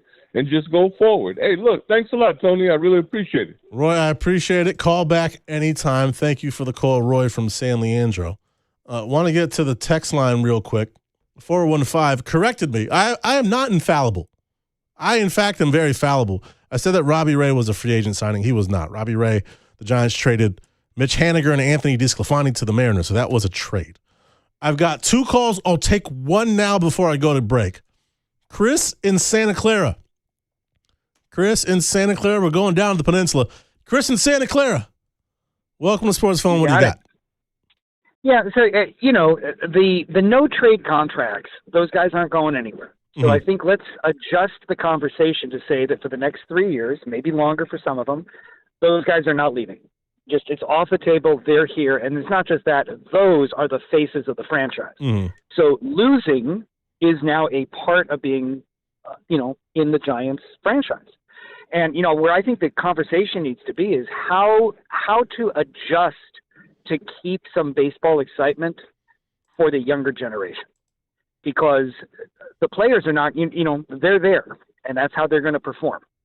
And so how do we kind of adjust it? Because, I'll tell you right now, if you come down to Santa Clara County, go out to East San Jose, you just see if you can get an hour or two where, staff will send you down, just go hang out and just watch.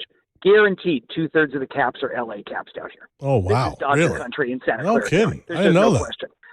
Yeah, this is the northern end of SoCal. This is not the southern end of San Francisco.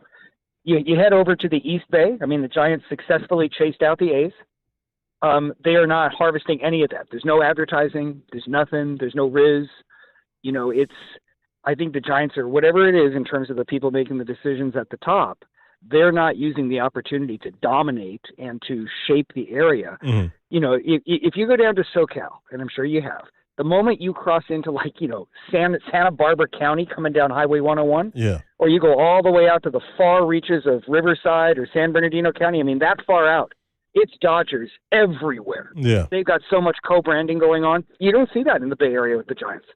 They're just freaky. They're almost invisible. So I'm kind of nudging you to say, okay, if these are the faces of the franchise and you want to build truly for the future, what's it going to take to create the energy among the younger generation? Well, I mean, it's simple. They have to win. Winning cures everything. I mean, you mentioned it's all Dodgers in Santa Clara, which to me is surprising. The Dodgers have made 13 straight playoffs, 14 straight playoffs. They've won 3 World Series with an asterisk. I'll call it 2.5. And they're the 2-time defending World Series champions. They win. It's because they're winning. I'm not really worried about that. If the Giants win and they start winning, they're going to get everyone back. And I don't really, from what I've seen, I don't really think that they've lost a lot. I mean, I'm at that ballpark every single day. I'm at every single home game. We got 35,000 at Oracle every game, at least, if not more. Oh yeah, no. I mean, I've been going to the games. I'm not saying that's not happening. Yeah. I'm kind of questioning, looking ahead, figuring the next 3 years, the Giants are going to be much more of a Colorado Rockies level of performance. I mean, if they trade Arise and if they start trading players this year, this team's going to finish 67-95. If they keep the guys and say, listen, we're going to try to keep our best players and we're going to try to go in on those guys to balance these no-trade guys. Well, then I think they got a chance to be, 79, 83, somewhere in there. Maybe they make it up to 81, 81. I mean, that's where they've been the last 4 seasons, and people want to blow it up, right? Which is no problem. But no, I mean, I think people have to make a decision. Are they willing to go 67-95 for 2 or 3 years on a blow up, or do they want to be a good, competitive, mid-level team for a few years to let these contracts expire? Because I think those are the 2 choices. Yeah. And it's about being honest, right? And we got to be direct. I'm not upset about that. I think it's more how to get real with where things are. And is that okay? Because 2/3 of major league teams don't make the playoffs. Absolutely. But they got plenty of fans coming to their games and lots of love and stuffed animals and concerts. I mean, people got all kinds of stuff going, right? So it doesn't mean that you're not gonna bring people to the park. Yeah. It means I think people have to choose. Do they really want to go all the way down to the bottom for a few years and then see if they can build it back up, or be a mid team and then kind of see what happens? Yeah. Well, Chris, I think you bring up a good point, which is with the contracts. I don't know how, even if they wanted to rebuild, don't know how much they can do if the pieces that they have, they can't move if that's what they want to do. So it'll be very interesting, Chris from Santa Clara, to see what happens. And I've mentioned it before. It really does feel like, for the first time in a long time, this Giants franchise is kind of at a crossroads. What do? The report from Buster Olney that they've got 5 guys. They're listening to offers from 5 guys. So what happens? And it's clear that you got cornerstones, right? You've got Bryce Eldridge. You've got Casey Schmidt, Logan Webb. I see tweets all the time saying trade Logan. I mean, is he part of the studs? Is he a cornerstone? Is he part of the franchise? And I would think so. I would hope so too. I really love Logan. I like him as a person, like him as a pitcher. I've had a chance to interview him and talk to him. Just a fantastic player, fantastic human being. Chris, I'm up against it. I got to go to break. Thank you for the call. Call back anytime. Steven in Santa Rosa, I see you. You will be the first thing I do when we come back. 1 segment left. It's Sports Phone with Sports Anthony on the Sports Leader.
We want your reaction, so give us a ring or blow up the text line at 415-808-KNBR. This is Sportsphone KNBR, streaming live at twitch.tv/The Sports Leader.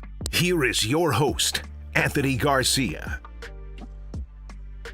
They needed their umbrella tonight in Atlanta.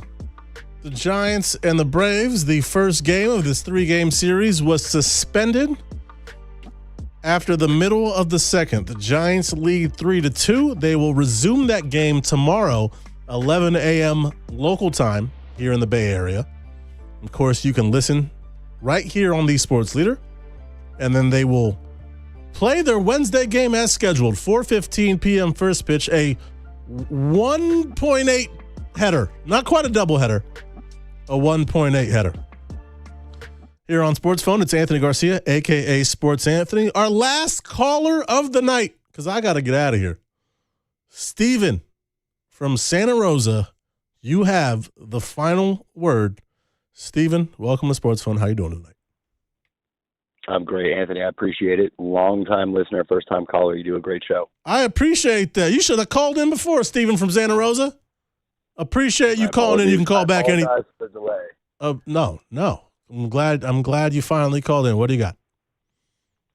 So, first off, I love Buster for everything that he's done for the Giants, and I want to say that I'm coming at this from a macro level, not a micro level. A lot of your listeners are a lot more in tune to the intricacies of this Giants team than I am, but I just believe that in any sport, really, and just going back, great players do not seem to have much success in terms of being in a president or GM type of role. And I think the reason for that is because of the success that they had in their experience, and they try to re-emulate that, right? I mean, I wouldn't be surprised if Buster, with our pitching staff, thought, hey, I played with Brian Wilson. I played with Sergio Romo. They pulled something out of themselves with a combination of hard work, moxie, mojo, whatever you want to call it. Mm-hmm. But not everyone's Brian Wilson. Not everyone is Tim Lincecum or Matt Cain. Yep. I mean, it's the same thing with John Lynch down in Santa Clara with the 49ers. And so I love Buster so much, and I just don't know, though, if he's going to be able to get out of that mindset of his own experience trying to remake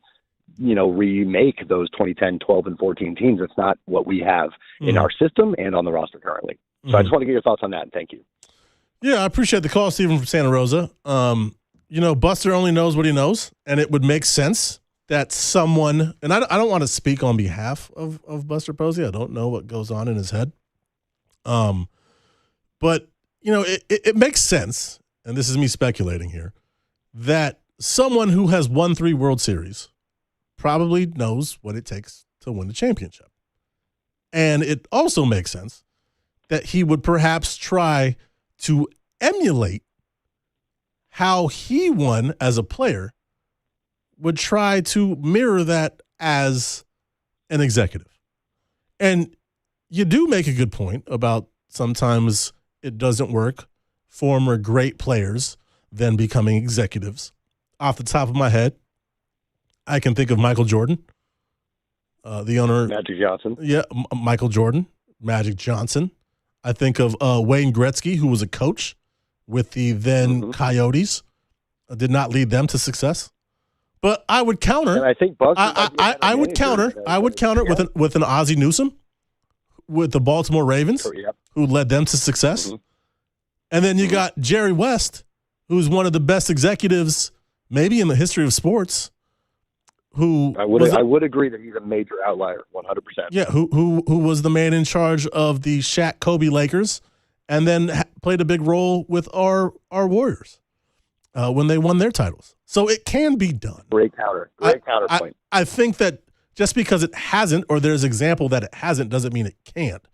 But, when you hear people talk about Buster Posey, and one of the things that they always mention is how smart he is, and how bright he is, and how intelligent he is, and how if someone was going to run for president or be a politician, it'd be Buster. And I understand people's frustration. I understand that people are upset because, one, I think everyone expected worst case. I think this is beyond the worst case scenario for 2026. I don't think anyone thought that it could get this bad. They are, I believe right now, the second worst team in the National League in terms of record. I think a lot of people had them kind of competing for that final wildcard spot. They finished 2 games back of the final wildcard spot last year. I don't think anyone thought it was going to be this bad. So I understand people's frustrations with 2026, and you combine that with people's frustration over the last 10 seasons because they made the playoffs once. And I would say how I feel about it is I always say this all the time when I host a show. I'm not a homer. I'm an optimist. And yeah, I do work for the team. So, take that with a grain of salt. But I think we got to let this play out just a little bit. It's been a year and 2 months, 233 games. Buster has been the president of baseball operations. Hasn't even been a year and a half. Let's see what happens. And I've said this all show long. The Giants, it feels like for the first time in a really, really long time, are at a crossroads. So what's Buster going to do? Maybe he does decide to sell everything off. Maybe he does decide to tear it down to the studs. And then maybe they turn into the Astros, who won 2 World Series in 6 seasons. We'll see. Maybe he goes the way of Michael Jordan. We'll see. But we got to let it play out. But Stephen from Santa Rosa, I do understand the frustration, and I do understand just the curiosity of it all. I've got a really good friend who I will not name, and they were telling me, as beat writers, as observers, as media, that they don't care if the team is good or bad. They only care that the team is interesting. And this Giants team is very, very interesting, and they're there in a very, very interesting situation. It does feel like the future of this franchise, I don't want to say it's at stake, but it does feel like we're going to get a direction of the franchise sooner rather than later. Do they keep some pieces and try to build around it? Or do they go full rebuild? It remains to be seen. Stephen from Santa Rosa, thank you for calling. Appreciate you waiting. Call back anytime. Appreciate you so much. Have a good night. You too. Before we go, there has been some controversy regarding hats with the San Francisco Giants and what happened on Pride Night on Friday. And I do want to say a little bit about that, if you'll allow me. There were some pitchers who wrote Bible verses on their hats. There was a pitcher who didn't wear the pride hat. That's their prerogative. That's their right.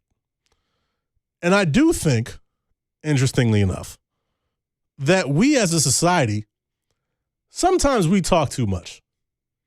There's Twitter, and there's Instagram, and there's all sorts of social media. There's the text line. There's the YouTube chat.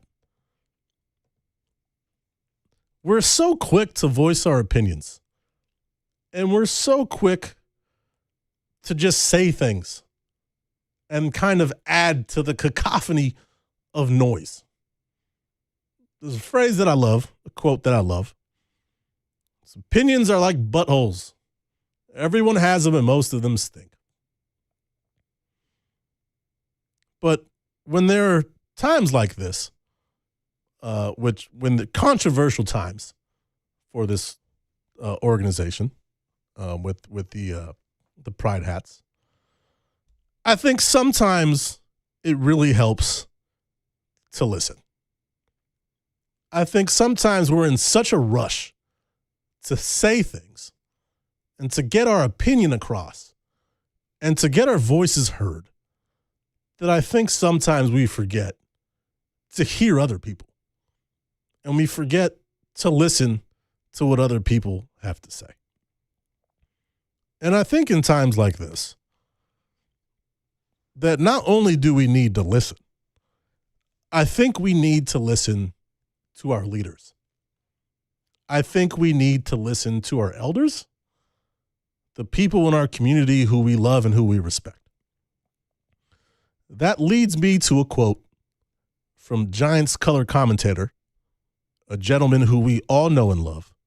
And I've had a chance to talk to him and meet him, and he is as fantastic, if not more, as a person than he is a broadcaster, which is surprising because he's a tremendous broadcaster. His name is Mike Krukow. And I want to read a quote from Mike Krukow that he gave to the great Ann Killian in the San Francisco Chronicle. Here's what Mike Krukow had to say. He said, quote, I think that you have a right as a player to believe and say whatever you want. But you have to take a broader look at the city you're playing in. What makes San Francisco so great is the acceptance of others, ethnicities, opinions, cultures. And that extends to the gay community. I would just hope they would understand the demographic of San Francisco and respect people for who they are. What you do to your uniform, that has weight to it. You can offend people. And why would you do that? End quote. I thought that was a really pointed and important quote from someone who we've been listening to for over 30 years, from the great Mike Krukow. And I want to say this lastly, and then we'll say goodnight, and I'll see you down the road. I do not speak for the San Francisco Giants organization. I don't speak for KNBR. I speak for myself. I speak for Anthony Garcia. I'd say my whole name, but I don't want you guys knowing it. I said this on the microphone last year when we signed off from the Say Hey pregame show on Pride Day last year, and I want to say it again. As far as I am concerned, the San Francisco Giants and Oracle Park are for everyone. Everyone, as far as I, Anthony Garcia, am concerned. Everyone is accepted and welcome. If you are a member of the LGBTQ plus community, you are welcome.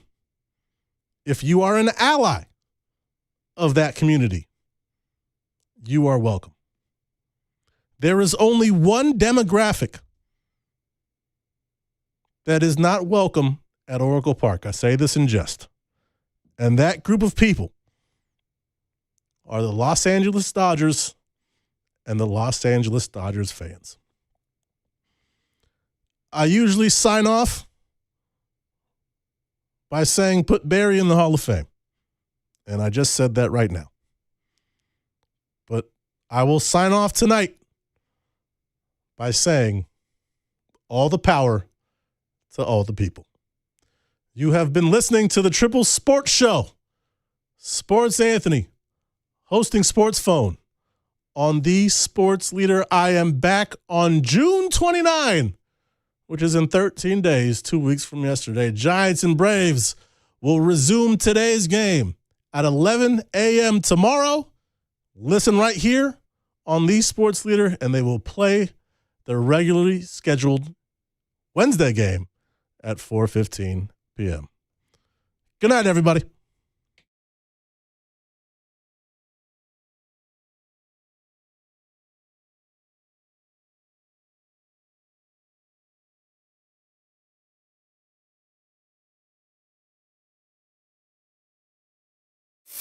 Giants baseball, nothing like it. Here's a long drive to right. It's headed for the bay.